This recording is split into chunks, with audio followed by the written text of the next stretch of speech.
Hello दोस्तों, मैं DRX Santosh Singh अपने YouTube चैनल पर आप सभी लोगों का स्वागत करता हूं। दोस्तों, देश में कृष्ण जन्माष्टमी की तैयारियां जोरों शोरों पर है। इस दिन भगवान श्री कृष्ण के बाल स्वरूप की मुख्य रूप से पूजा की जाती है। इस दिन सभी भक्त व्रत रखते हैं और भगवान श्री कृष्ण की सेवा करते हैं। वहीं दोस्तों, ऐसे में इस साल जन्माष्टमी का पर्व वहीं इस दिन व्रत रखने के साथ कथा करने का भी विशेष महत्व है। इससे व्यक्ति की मनोकामना भी पूरी हो सकती है। दोस्तों, कृष्ण जन्माष्टमी की व्रत कथा क्या है? तो दोस्तों, पौराणिक मान्यताओं के अनुसार भगवान श्री कृष्ण का जन्म मथुरा में हुआ था। ऐसा बताया जाता है कि इसका जन्म कंस का वध करने के लिए हुआ था। बता दें कि द्वापर युग में कंस ने अपने पिता उग्रसेन राजा को राजगद्दी से छीनकर उन्हें वहां से हटाकर उनकी गद्दी छीन ली और उन्हें जेल में बंद कर दिया था।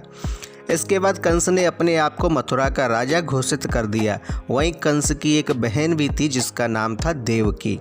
कंस अपनी बहन देवकी की शादी वसुदेव के साथ धूमधाम के साथ कर दिया।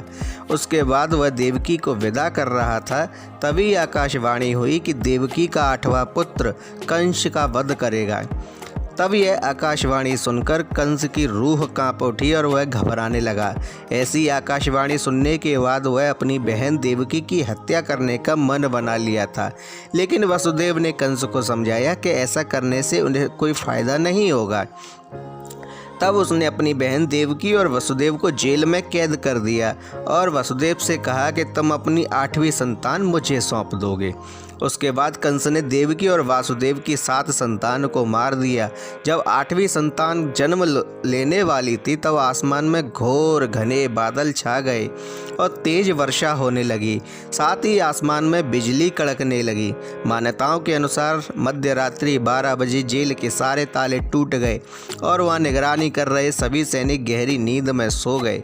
ऐसा कहा जाता है कि उस समय भगवान श्री कृष्ण प्रकट हुए थे और उन्होंने देवकी वसुदेव को कहा कि वह देवकी की कोख में जन्म लेंगे। इसके बाद उन्होंने कहा कि वह उनके अवतार को गोकुल में नंद बाबा के पास छोड़ आए और मथुरा में जन्मी कन्या को मथुरा लाकर कंस को सौंप दें। उसके बाद वासुदेव ने भगवान के कहने के अनुसार वह नंद बाबा के आश्रम छोड़ आए और गोकुल से लाई कन्या को कंस को सौंप दिया। उसके बाद क्रोधित कंस को जैसे ही पता चला कि कन्या का जन्म हुआ है तो वह उसे मारने के लिए जेल गया और उसने अपना हाथ उठाया। तब अचानक से कन्या गायब हो गई। उसके बाद आकाशवाणी हुई कि हे मूर्ख, तुम जिस शिशु को मारना चाहते हो वह गोकुल में है। यह आकाशवाणी सुनकर कंस डर गया और राक्षसों को गोकुल भेजकर कान्हा को मारने की कोशिश की, लेकिन श्री कृष्ण ने सभी राक्षसों को एक एक कर मार दिया। उसके बाद भगवान श्री विष्णु अवतार श्री कृष्ण ने कंस का भी वध कर दिया। दोस्तों, श्री कृष्ण जन्माष्टमी के दिन व्रत के साथ साथ इस कथा को अवश्य सुनना चाहिए एवं इसके जुड़े हुए कुछ अगर सवाल भी होते हैं तो वह आप हमें कमेंट करके अपनी स्टोरी में कमेंट करके हमसे पूछ सकते हैं। हम उसकी जानकारी आपको अवश्य ही देंगे। दोस्तों, भगवान श्री कृष्ण की यह कथा बड़ी ही पवित्र है और मोक्ष देने वाली है, साथ ही सभी प्रकार के दुखों का नाश करने वाली है। जन्माष्टमी के व्रत के दिन आप इस कथा को अवश्य सुनें और साथ ही भगवान की कृपा से आप सभी को यह सुनाकर अपने लिए कृपा प्राप्त करें। धन्यवाद।